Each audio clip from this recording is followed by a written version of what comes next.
साथियों, आज मैं इस वीडियो के माध्यम से आप सबके बीच में विकासखंड रिखणी खाल के राज्य बनने के 25 वर्ष के विकास कार्यों का लेखा जोखा आप लोगों के सम्मुख रख रहा हूँ।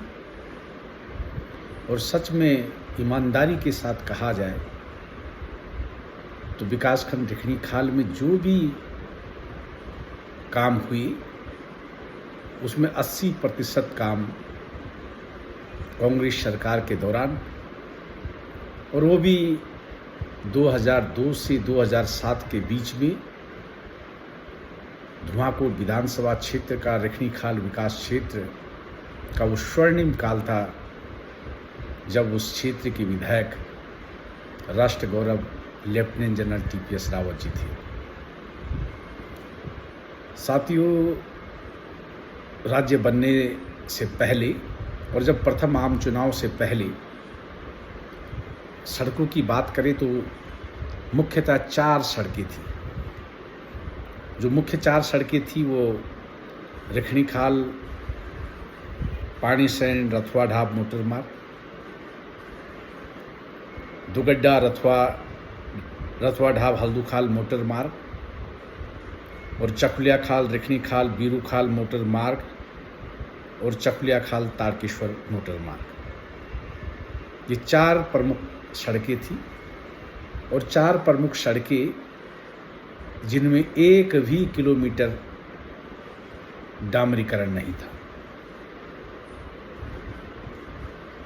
जब जनरल TPS रावत जी 2002 में पहली निर्वाचित विधानसभा के उस क्षेत्र से विधायक बने और अपने 2002 से 2005 के बीच में 90% जो ये प्रमुख 4 सड़कें थी उन सड़कों का उन्होंने सबसे पहले डामरीकरण करवाया। और इन 4 प्रमुख सड़कों के अलावा एक भी सड़क उस क्षेत्र में नई नहीं थी। जब जनरल साहब विधायक और कैबिनेट मंत्री बने तो उन्होंने 28 नई सड़कें और बंद पड़ी सड़कें खुलवाई। और उनमें सबसे पहले मैं एक एक करके बताना चाहता हूं, क्योंकि जो हमारी नव पीढ़ी है, जो भावी पीढ़ियां हैं, वो समझ सके कि उन्होंने रिखणी खाल के विकास में कितनी महत्वपूर्ण भूमिका निभाई थी। राज्य बनने से पहले हमारे कई ऐसे दूरस्थ क्षेत्र थे जिनको मोटर पकड़ने के लिए, गाड़ी पकड़ने के लिए 10-10, 15-15, 20-20 किलोमीटर पैदल चल करके वो गाड़ी पकड़ते थे, बस पकड़ते थे। तो सबसे पहले जो बंद पड़ी सड़कें थी और जो नई सड़कें 28 सड़कें नई खुलवाई थी, जिसके कारण आज पूरा रिखणी खाल क्षेत्र करीब 95% गांव सड़कों से जुड़ चुके हैं। और मुश्किल से कोई भी गांव ऐसा नहीं है जहां आज 4 किलोमीटर भी पैदल चलना पड़े। उन सड़कों में गुंडलखेत घोटला मनीगांव मोटर मार्ग, ढाबखाल अंगणी खनिता खाल, ढाबखाल अंदरसू पलीगांव मोटर मार्ग, धारकोट दुधारखाल मोटर मार्ग, पानीसैन गुनेली बसड़ा मोटर मार्ग, पानीसैन सौली खान बसड़ा मोटर मार्ग, पानीसैन सिमलसैन मोटर मार्ग, सौली खान तिमलसैन बसड़ा मोटर मार्ग, सौली खान चांदपुर बड़खेत मोटर मार्ग, पानीसैन खिलीसैन मोटर मार्ग, पानीसैन डबराड मोटर मार्ग, बसड़ा रथवा ढाब मोटर मार्ग, रजबो मोटर मार्ग, ढिमकी मोटर मार्ग, खिमाखेत किल्बो खाल टकोली खाल मोटर मार्ग, कुंडल सिरा द्वारी मोटर मार्ग, बसड़ा बुंगा देवियू खाल मोटर मार्ग, बसड़ा अमडंडा मोटर मार्ग, बरई रथवा ढाब मोटर मार्ग, खिमाखेत पटूटा सुलमोड़ी मोटर मार्ग और खाल दरखासी खाल मोटर मार्ग। इन सभी सड़कें, कुछ तो बंद पड़ी सड़कें थी, उन पे काम शुरू करवाया, और कुछ जो सड़कें थी वो नई सड़कें उसी समय शुरुआत की थी। हमारा वो क्षेत्र जो मंदाल घाटी का क्षेत्र है पूरी तरह से वो उसमें इलेक्ट्रिसिटी नहीं थी, उरेडा से वो सौर ऊर्जा से वो संचालित होती थी और जिससे उस क्षेत्र में भारी बिजली का संकट था। तो उन्हीं के कार्यकाल में, जनरल साहब के कार्यकाल में, विकासखंड रेखनी खाल में 5 वर्षों के कार्यकाल में 95 गांव का विद्युतीकरण किया गया। जो हमारी पैनू घाटी है, जो मंदाल घाटी है, वो फर्टाइल लैंड है। वहाँ गूले बनी हुई नहीं थी, गूले टूटी फूटी थी। तो उस क्षेत्र की सारी लघु सिंचाई के माध्यम से गूलों का निर्माण किया गया। जो टूटी फूटी गूली थी उनकी मरम्मत की गई और उस क्षेत्र में पानी की बहुत बड़ी विकट समस्या थी। 1500 पेयजल योजना, हिंदी पेयजल योजना, आपका अमडंडा पेयजल योजना, करतिया पेयजल योजना, कुरलू तोलू पेयजल योजना, लेकुली पेयजल योजना और उसके साथ परंडी पेयजल योजना। ये ऐसी योजनाएं थी जो करोड़ों रुपए की योजनाएं उन्हीं 5 साल के कार्यकाल के दौरान हुई थी। अगर हम शिक्षा की बात करें तो कम से कम 14 स्कूलों का उस दौरान उच्चीकरण हुआ था। आपका द्वारी स्कूल का, आपका गाड़ीपुल स्कूल का उच्चीकरण, कोटीसैंड जूनियर हाई स्कूल का उच्चीकरण, बमनगांव स्कूल का उच्चीकरण, कोटरी स्कूल का उच्चीकरण, कुलानी खाल स्कूल का उच्चीकरण, कंचन खेत स्कूल का उच्चीकरण, डोबरियासार स्कूल का उच्चीकरण, कुमालडी स्कूल का उच्चीकरण, उसके साथ साथ चौकड़ी स्कूल का उच्चीकरण, लगभग 14 स्कूलों का उस कार्यकाल के दौरान उच्चीकरण हुआ था। जहाँ तक मंदिरों के सौंदर्यकरण की बात आई थी, चाहे तारकेश्वर महादेव मंदिर का सौंदर्यकरण हो, चाहे तिमलसैंड मंदिर का सौंदर्यकरण हो, चाहे ढोटियाल मंदिर का सौंदर्यकरण हो, चाहे भैरवगढ़ी मंदिर का सौंदर्यकरण हो, इन मंदिरों का झाल महादेव का सौंदर्यकरण हो, लेकिन 5 साल के बाद 15 वर्ष के भाजपा शासन कालकाल के दौरान वहाँ न तो एक भी मंदिरों का सौंदर्यकरण हुआ और न ही किसी स्कूल का उच्चीकरण हुआ।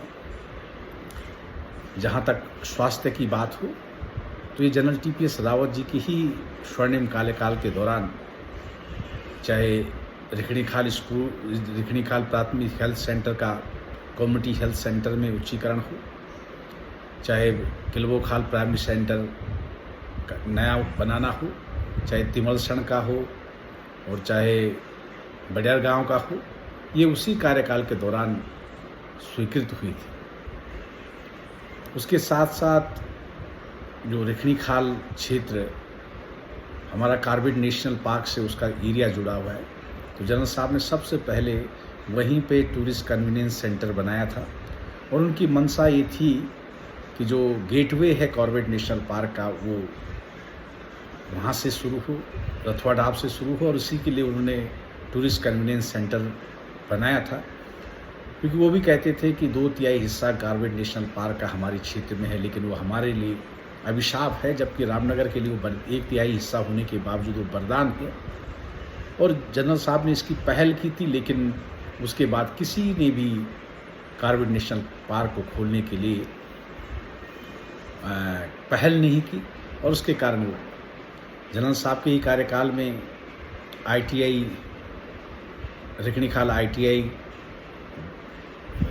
की घोषणा हुई थी, उस पर काम भी शुरू आता, लेकिन उसके बाद ITI भवन अधूरा पड़ा हुआ है। और जनरल साहब के ही प्रयास से उन्होंने, जब मुख्यमंत्री अपने हरीश रावत जी थी, तो उन्होंने उनसे उप तहसील की घोषणा करवाई थी और उस उप तहसील की घोषणा भी जनरल TPS रावत जी के प्रयास से हुई थी। जो रिखणी खाल का डिग्री कॉलेज है, डिग्री कॉलेज जनरल खंडूरी के लिए जब उन्होंने सीट खाली की थी तो उन्होंने कहा था कि नैनीडांडा में तो उन्होंने अपने कार्यकाल के दौरान डिग्री कॉलेज खोल दिया था, लेकिन रिखणी खाल में उन्होंने जनरल खंडूर से वहीं रिखणी खाल में घोषणा कराई थी कि यहाँ पे डिग्री कॉलेज होना चाहिए और खुशी इस बात की है कि जब हरीश रावत की सरकार थी उस डिग्री कॉलेज के लिए उसी समय पैसे स्वीकृत हुई थी। कांग्रेस के शासनकाल के दौरान राजकीय पॉलिटेक्निक बड़खेत की घोषणा हुई थी। अफसोस इस बात का कि 7 साल गुजर गए लेकिन बड़खेत पॉलिटेक्निक आज भी अपने अस्तित्व में नहीं आया। आज भी रेखणीखाल का जो ITI था उसका भवन पूर्ण नहीं हो पाया। ITI बंद होने के कगार पे। तो जो ये चाहे पेयजल का हो, चाहे शिक्षा का हो, चाहे स्वास्थ्य का हो, चाहे आपका पानी का हो, उसका दूरसंचार का हो, कोई ऐसा क्षेत्र नहीं था जिसमें जनरल TPS रावत जी ने एक पूरा ब्लूप्रिंट तैयार किया था विकासखंड रेखणीखाल के लिए। ये वो स्वर्णिम कार्यकाल था। लेकिन उसके बाद इन 15-20 साल में वहाँ कम एक भी ऐसी सड़क नहीं बनी जो 10 किलोमीटर की बनी, और साथ ही साथ जो काम अधूरे थे अभी तक वो अधूरे पड़े हुए हैं। 15-15 साल हो गए लेकिन जो योजनाएं मुख्यमंत्री का आदेश घोषणा वो शासनादेश होती है, वो शासनादेश भी धरातल पे नहीं उतरे। ये अफसोस इस बात का है। विधायक जो है केवल और केवल विधायक निधि बांटने के लिए है, और विधायक तो कोई भी बन जाए लेकिन विकासखंड रेखणीखाल, विकासखंड नैनीडांडा और विकासखंड जहरीखाल में कोई ऐसी योजना अभी तक जो है वो धरातल पे नहीं उतरी कि जिससे कहा जा सकता है कि ये विधायक की राज्य स्तर की योजना है। जब धुमाकुर विधानसभा क्षेत्र था तो उस समय 5 पोलिंग बूथ जहरीखाल ब्लॉक की भी थी। उसमें असनखीत हो गया, आपका बरसवार हो गया, आपका घांगली हो गया, आपका मठाली हो गया। ये पोलिंग बूथ थे और जनरल साहब ने सबसे पहले उस केवल 5 पोलिंग बूथ में भी वहाँ लोग कहते थे कि ये बिल्कुल अकेला किनारा क्षेत्र है, यहाँ जो है कोई ध्यान नहीं देगा। लेकिन जनरल साहब ने उस समय भी जनता से वायदा किया था कि आप ये मत सोचिए, हमारी सोच बड़ी दूर, हम बड़ी सोच रखने वाले लोग हैं और ये नहीं सोचेंगे कि 5 पोलिंग बूथ है। सबसे पहले अगर उनकी विधानसभा में कोई रोड स्वीकृत हुई थी तो वो घांगली मठाली रोड स्वीकृत हुई थी। आपका सिरस्वारी से असनखेत मोटर मार्ग स्वीकृत किया था, असनखेत स्कूल का उच्चीकरण किया था, बरसवार स्कूल का उच्चीकरण किया था, मठाली स्कूल का उच्चीकरण किया था। तो कहने का मतलब कि कोई ऐसा क्षेत्र नहीं था जो अपने 5 साल के कार्यकाल में उन्होंने जो 5 बेसिक नेसेसिटी हैं उनको पूर्ण करने की वो की। और उसके बाद 15 साल के उस शासनकाल के में कोई भी ऐसी योजना धरातल पे नहीं उतरी। इसलिए इस वीडियो के माध्यम से मैं उन सभी रेखणीखाल क्षेत्रवासियों से अनुरोध करना चाहता हूँ कि वो इस बारे में, क्योंकि अब नए बच्चे हैं वो सोचते हैं कि ये तो सारा सब कुछ धरातल पे सब कुछ जो है नया दिखता, तो उनको लगता नहीं कि किसी ने कोई काम किया होगा। लेकिन मैंने ये आपको बताया कि उससे पहले जो है किस प्रकार से पेयजल का संकट था, किस प्रकार सड़कों का सड़कें नहीं थी, किस प्रकार से बिजली नहीं थी, किस प्रकार से स्वास्थ्य की सुविधाएं नहीं थी। अब उनको अपग्रेड करना था। लेकिन दुर्भाग्य इस बात का है कि जनरल साहब के बाद किसी भी प्रतिनिधि ने उस क्षेत्र के विकास में ध्यान नहीं दिया।